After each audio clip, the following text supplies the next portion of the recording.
So the second case, you saw the ZAMR factory, the joint venture that I had put up on the board. This was about five, 6 years ago. One of our engineers handed some of our true family jewels to his brother-in-law, and together they tried to build a plant to produce these relatively advanced materials.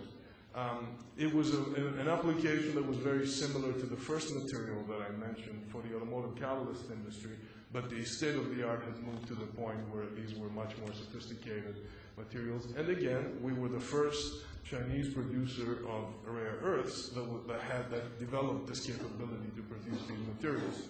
So these two guys are one of our engineers plus his brother-in-law took our design information for the equipment, plus all the operating information on how to run the equipment.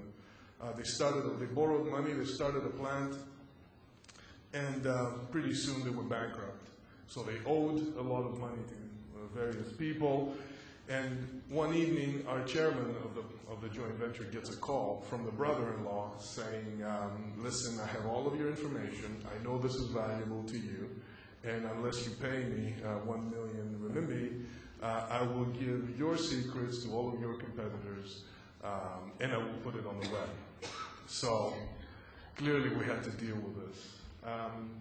At that point, we went to the office of the Zibo police and the mayor's office in the town where our plant was. We told them what the problem was, but at the end of the day, their first reaction was, listen, we'd love to help you, but in order for us to take action, you have to show to us that you have suffered a loss in excess of, I think at the time, it was 250,000 renminbi. But since it was only information that they had taken from us and they hadn't stolen any money, any cash, we couldn't really prove immediate financial damage. But we persisted. The next step was to have this discussion coincidentally almost, with the former director of the CCBC office in Beijing, Kevin Sui. Some of you may remember him. Kevin said, listen, 6 months ago, you presented at an investment seminar where the governor of Shandong province was in Toronto, and I happened to be one of the speakers, and I said how great it was to have a business in Shandong province. So he said, well, why don't we try the governor's office? So we wrote a letter to the governor, to the governor's office. I don't know if the governor ever saw it, but within 2 days, the chief of police at Zibo, along with the vice mayor of the town, were in our plant saying, okay, how can we help you? So what we agreed to do was to, because we went after these folks, not on the intellectual property theft, we went after them on the blackmailing and the extortion they tried to attempt to get them out of us for returning our own information. Long story short, we set up a sting operation. I should make a movie of this one of these days. In a hotel room in Zibo, this chap came in, handed us a computer. We handed a briefcase, supposedly with money in it, although there wasn't any money in it.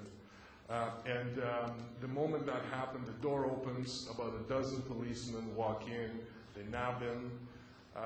Long story short, this chap ended up going to jail. Both our engineer and his brother-in-law ended up in jail until the trial was held.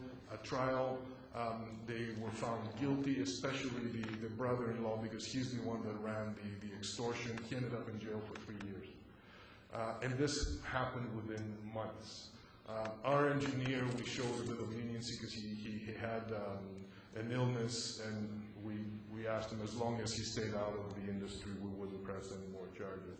So that put an end to that issue. The fellow came out of jail about a year ago.